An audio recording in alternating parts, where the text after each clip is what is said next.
Commander Replay, we're back with some more throwback Drana action. This time against Multani, Tatyova, and Tiana. Find out who wins next on Commander Replay.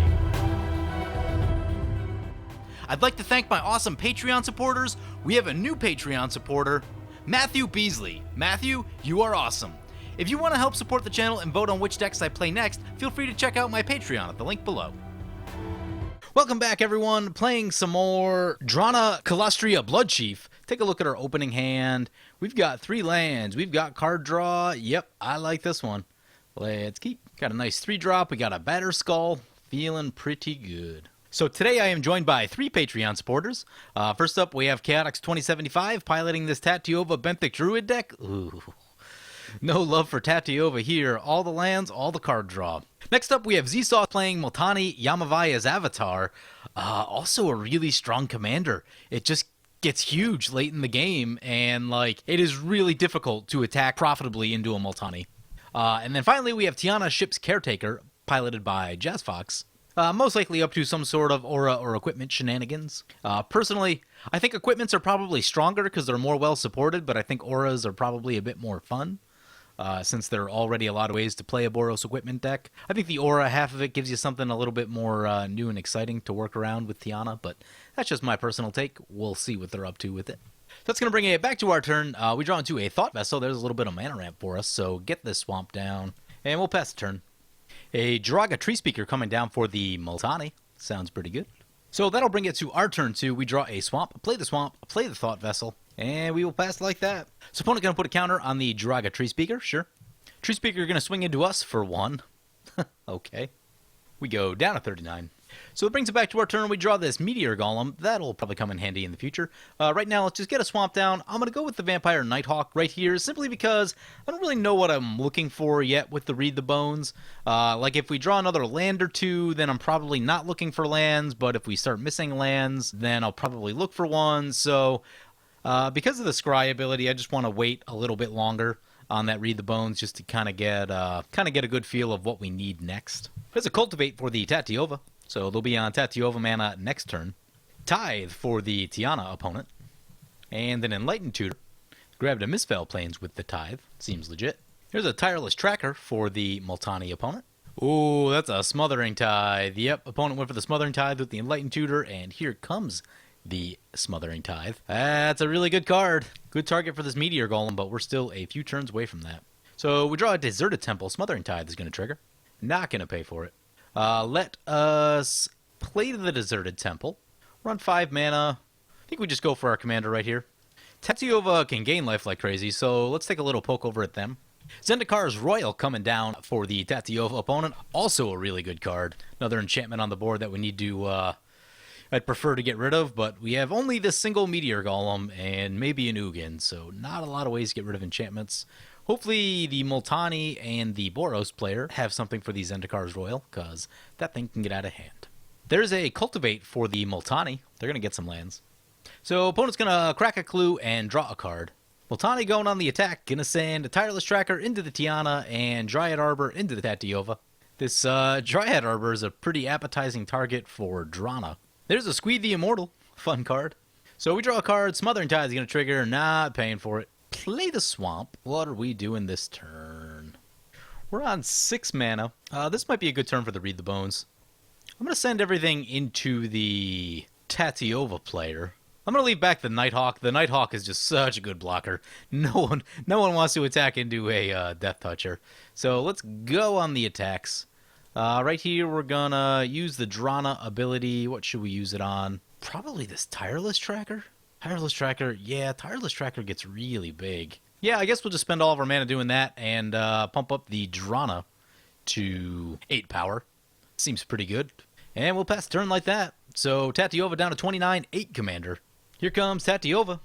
And there's a land they get to draw, and Zendikar's Royal will trigger. And all that triggers the Smothering Tithes. Ugh. Nasty stuff on board. So 2 elemental triggers. Opponent draws 2 cards, back up to 8 cards in hand. Ugh.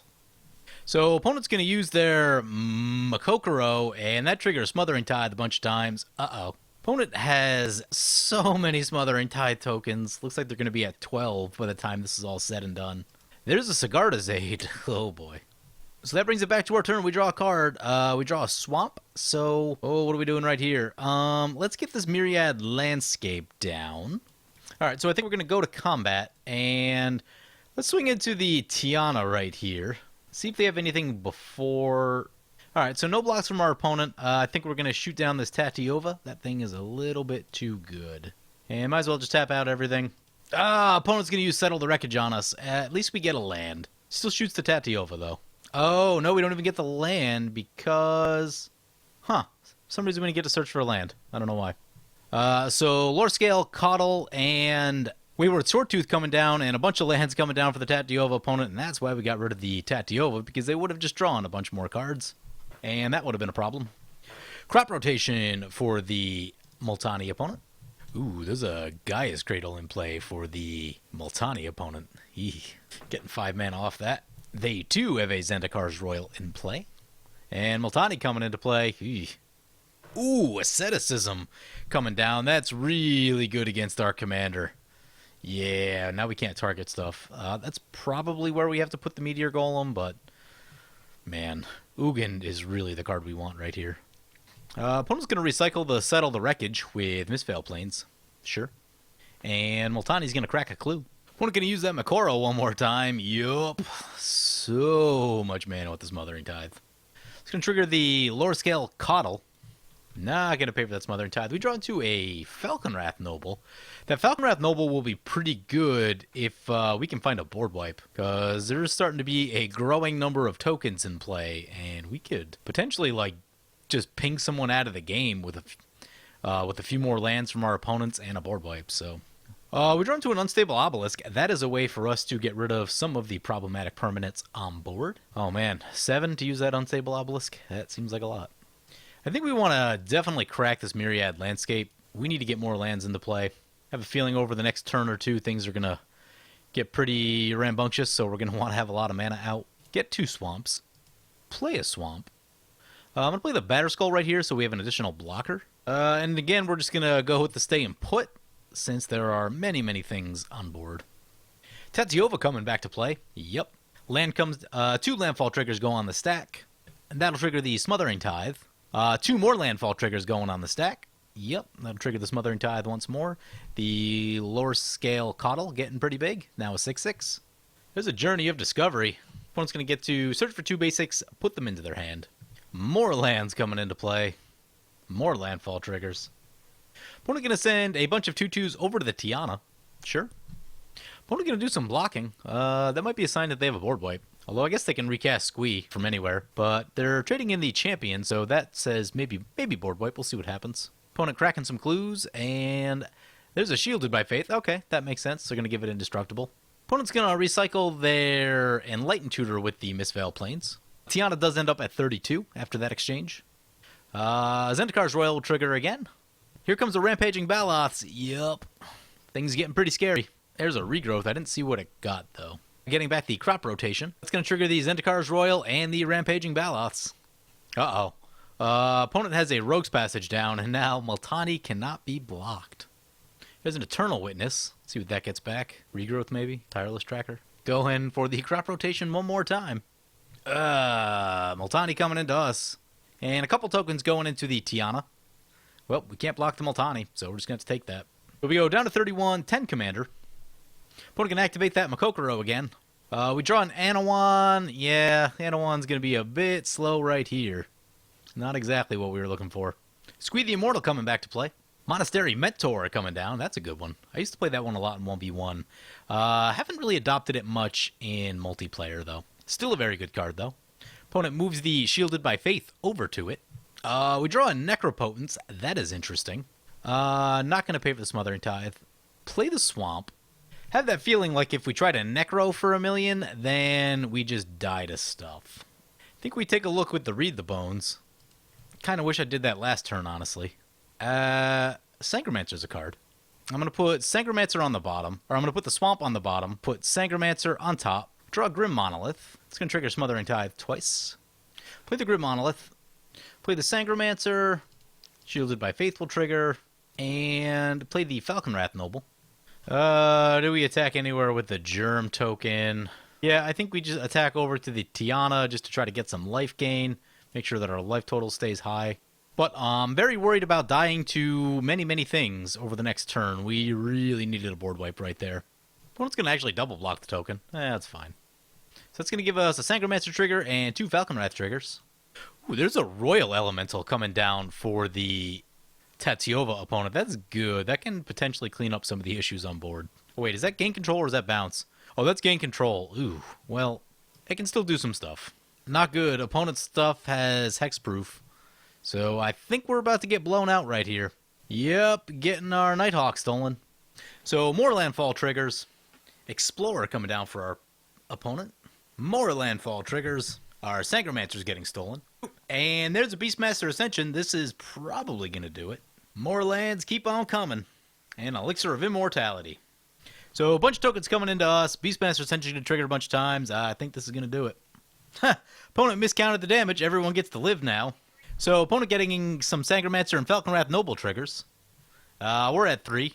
Pretty good chance that we're not going to make it out of this. Opponent's going to give us 1 turn to dig for an answer.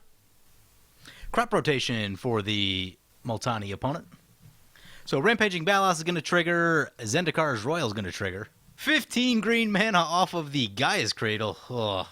Where are our board wipes? Sadly now, Toxic Deluge isn't going to do it. We need something that doesn't cost life. Opponent plays a Splendid Reclamation, gets even more landfall triggers. Opponent uses the Rogue's Passage on the Multani. He can no longer be blocked. There's a Triumph of the Hordes. They may be able to take down the whole game right here. Yep, I think they're taking everyone out. No, surprisingly going to leave the Tiana. Well, down we go. So we go down, and Tatyova goes down. For some odd reason, they leave Tiana alive. Tiana's going to get another crack at it. Tiana going to use the Makokoro. They have so much mana, they must have just, like, nothing in hand. They really haven't been playing much. Yep, Tiana says they just blanked on all their card draw.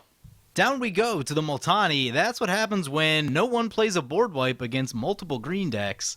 We had a little bit of spot removal with our commander in the beginning, but we lost so much tempo when it got blown up, we didn't really have time to recast it. Without a board wipe, like, we just weren't able to get ourselves back into the game. 4 board wipes and a bunch of tutors in the deck, so yeah, I mean, you know, we probably should have run into at least one of those things. I know we could have used Necropotence on the 1 turn, but if we Necropotence for like 20 cards, then opponents definitely just come kill us, so that wasn't really a great place to be. You need to do that when opponents don't have, you know, 100 power worth of creatures on the board. But Drana not having a good showing right here. Probably need to add 1 more board wipe to the deck. 5 to 6 would probably be ideal. Coming out early with Drana is only going to be a good idea if you can protect her, I think. One of the other big things in this game, too, is we didn't catch a mana doubler of any sorts. This deck is very mana hungry, so we weren't really able to recast our commander and use that ability. But if we get mana doublers down, then we can start shooting some of the key creatures and then keep ourselves alive right there. But that's not how it worked out today. So anyway, hope you guys enjoyed this video. As always, feel free to comment, like, or subscribe. Thank you for watching.